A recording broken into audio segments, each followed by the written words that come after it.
Assalamualaikum warahmatullahi wabarakatuh. Perkenalkan, nama saya adalah Elvina dengan NIM 23100033020222 dengan mata kuliah pengawasan mutu agroindustri dan dosen pengampu Prof. Dr. Insinyur I. Ketut Budaraga MSI. Baiklah, di sini saya akan menjawab pertanyaan studi kasus. 1.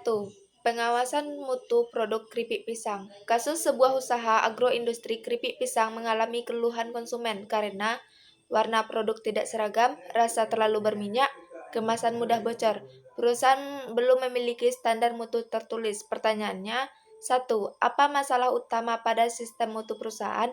Jawabannya, tidak ada standar mutu tertulis sehingga proses produksi, pemeriksaan, dan pengemasan tidak konsisten. Akibatnya, warna produk tidak seragam, rasa terlalu berminyak, dan kemasan mudah bocor, menunjukkan pengendalian proses masih lemah pada keripik pisang. Standar mutu nasional memang menekankan warna normal, rasa khas pisang, tekstur renyah, kadar air maksimal 6%, kadar lemak maksimal 30%, dan keutuhan minimal 70%.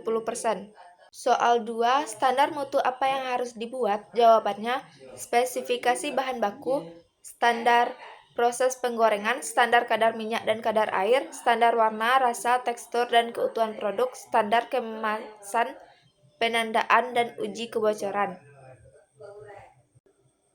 Soal 3, bagaimana langkah pengawasan mutu yang tepat? Jawabannya, menetapkan SOP dan parameter mutu tertulis, memeriksa bahan baku sebelum produksi, mengontrol suhu dan waktu penggorengan agar warna dan kadar minyak stabil, melakukan uji mutu produk akhir, termasuk kadar air, kadar lemak, dan pemeriksaan organoleptik, menguji kekuatan dan kebocoran kemasan sebelum distribusi, melakukan pencatatan, audit internal, dan perbaikan berkelanjutan.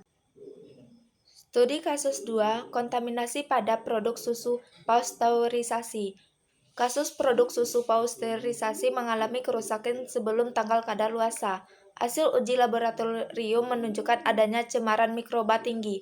Pertanyaannya, 1. Apa penyebab kemungkinan kerusakan produk?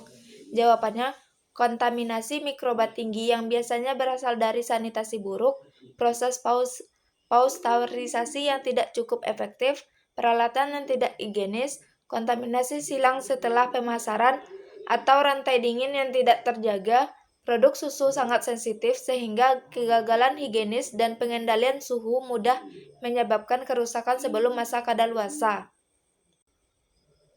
Soal kedua, sistem standarisasi apa yang perlu diterapkan?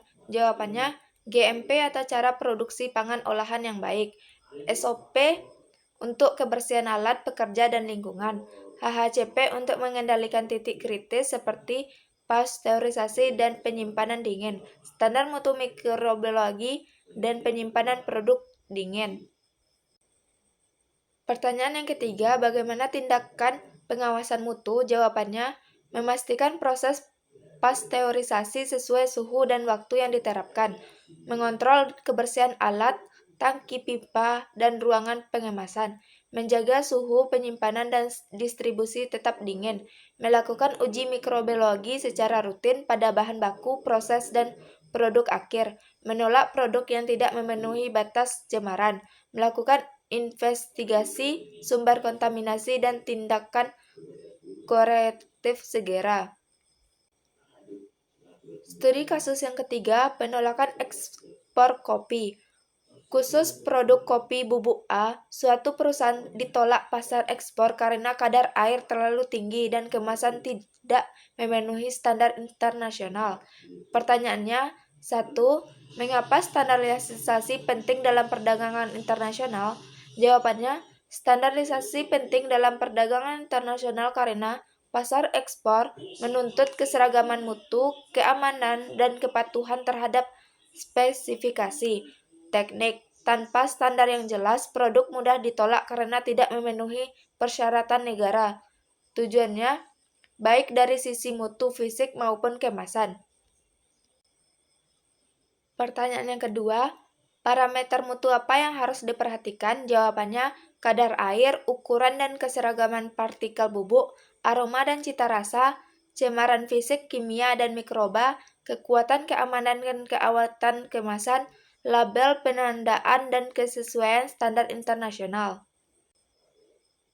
Pertanyaan yang ketiga, bagaimana perbaikan sistem mutu? Jawabannya, menetapkan standar bahan baku dan proses pengolahan yang baku. Mengontrol mengeringkan agar kadar air sesuai persyaratan ekspor. Menggunakan kemasan yang memenuhi standar internasional dan tahap simpan. Melakukan pengujian mutu sebelum ekspor. Menerapkan sistem dokumentasi, traceability, dan audit mutu. Menyesuaikan produk dengan regulasi negara tujuan dan standar pasar ekspor. Itulah jawaban studi kasus pada tugas yang ke-10. Saya ucapkan terima kasih dan assalamualaikum warahmatullahi wabarakatuh.